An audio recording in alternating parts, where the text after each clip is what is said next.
Good afternoon, I'm your host Simrin, and this is another segment of the future of journalism. And today we'll be talking about the future of print in specific. Now, print has had to evolve through various means to keep up with today's digitalized world. We are in the midst of a time where print is struggling to keep up with what it used to in the past, and some claim that print is not dead. But can we be certain about that? Well, we will find out just that from the ingenious editor of the Bollywood-based magazine in Dubai, the Masala magazine. And today we have with us Miss Lekha Menon. First of all, a huge congratulations is in place for the success of the 2018 Masala Awards. Is there anything you would want to tell us about that in brief, like any highlights in specific? Yes, Masala Awards is the largest awards of its kind in this region, and it targets the South Asian achievers. It's a platform to honor people from the South Asian community who have contributed to the country. And this time, of course, there's a Bollywood influence and a Lollywood influence as well. We had Kareena Kapoor walking the ramp, and we had Kartik Aaryan who came, and he was awarded for his performances. So yeah, it was a great mix of glamour, industry and business. Please tell us a little bit about your journey from Times of India to Masala. Well, I was always interested in journalism and writing especially. So mass communication seemed to be a very good role, or a good course rather, to take it up. And yeah, it was pretty smooth. So I did my course and then just did an internship with the Times of India, because that was the biggest organization there where I was from Ahmedabad. And television was not that developed then. When I started out in 2000, of course it was there, but not so big as it is today. So print seemed the viable option, because anyway I was not very comfortable in front of the camera. I would rather be behind and do the reporting side. So that print offered, and that's why I joined. So how long have you been working in Masala? In Masala, it's been now over 7 years. That's a long time. 7 years. So as a teenager studying university, what field did you initially see yourself getting into, or did you always see yourself getting into media and journalism? No, not at all. I had different interests. It was, unfortunately, during our time, we were not as clear as you guys are, as you millennials are, about what you want. No, we aren't either. We're all very confused and switching our degrees every 2 semesters. Well, I can't say anything to that.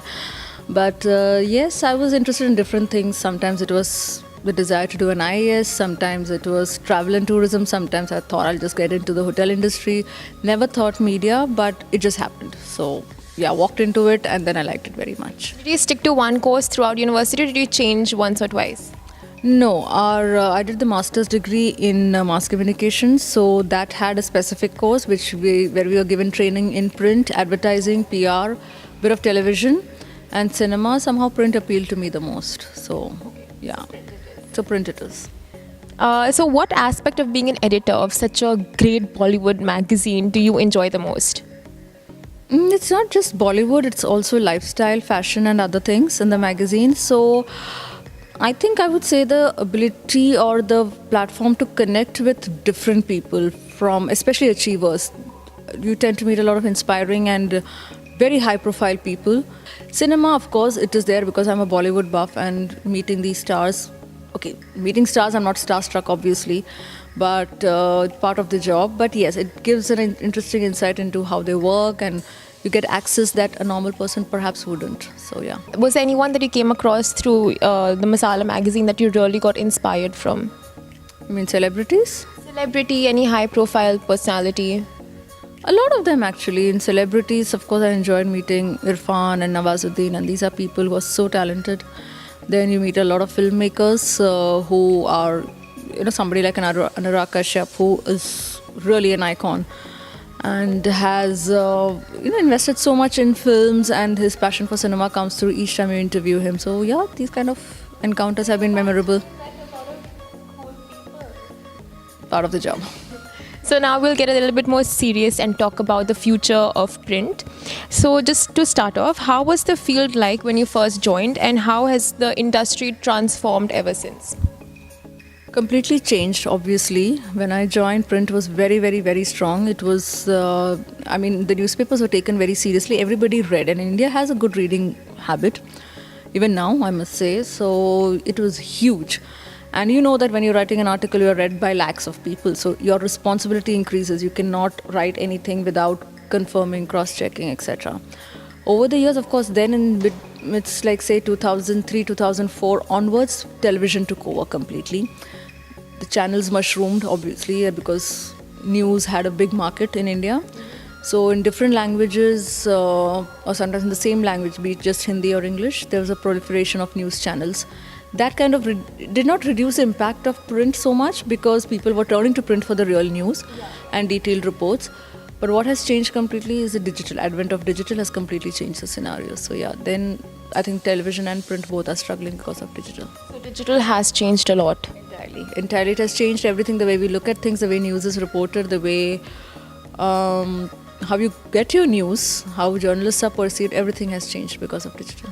So what would you say are the key ingredients in formulating the perfect, almost viral sort of article that gets a lot of clicks and generates a lot of clicks? Yeah. I think that's the wrongest thing to do because you do not create articles with the objective of making it clickbait-worthy or going viral. It just goes viral if the content is something that there is in the content that appeals to people. If it is something that touches a larger section of society, it automatically goes viral. That's how it should be ideally. But if you want to create one, make it as sensational as possible, and if it has something like a shock value or something very heartwarming, two extremes, these are the things that go viral. That's very interesting. But yeah, sensationalism is like a big clickbait. So talking about sensationalism, with all the news like celebrity news and celebrity gossip being published in today's time, would you say that there is a huge increase in sensationalism? Yes, absolutely. Everything has to be packaged in a very different way, and fluff is given a lot of importance rather than a lot of substance because that's what people are interested in. Their attention spans are rather limited, so they don't have the patience to read through long articles or watch serious interviews. So they want something very quick. To get something very quick, you have to grab their attention. To grab their attention, you have to give something very sensational. So that's the reason, be it not just in print, there is a huge increase.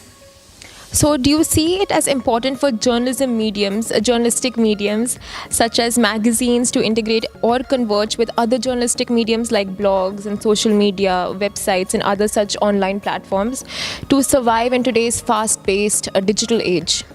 Absolutely, it has to all come together. You can't just operate in isolation. If you write a big blog, it goes viral, but still it will not be read by as many people as reading a very popular newspaper. But if the same story is carried in both a print and digital, automatically the reach is much, much larger. But before it wasn't important for print or magazines or newspapers to open their online websites or to open a blog. No, obviously, right now that's all changed. Everything, it has to be together. It has to be a 360-degree approach. You have a print because there are people who still prefer print and they look at, it's the feel of the magazine, feel of the newspaper, and it lasts longer. Then, of course, you have online, which is very easy to hide. A lot of things get lost in the digital, in the cyberspace. So, but at the same time, that again has a far more long-lasting appeal in the sense that it's there online forever. Even after a few years, you can dig it out. And then you have your television and the medium on that because it's visual and it's there. So, yeah. So, do you think ultimately whichever segment of news gains the most clicks will be the one overtaking other segments in huge portions? Unfortunately, right now, yes. It is like what sells more, what is reaching more. So it depends on you whether you want to sell the truth more or just put some facts and make it bigger than what it is. So like any celebrity with a more wow factor or who has like a bigger audience appeal will be in the news more than other celebrities, like as an example. Absolutely, in that way.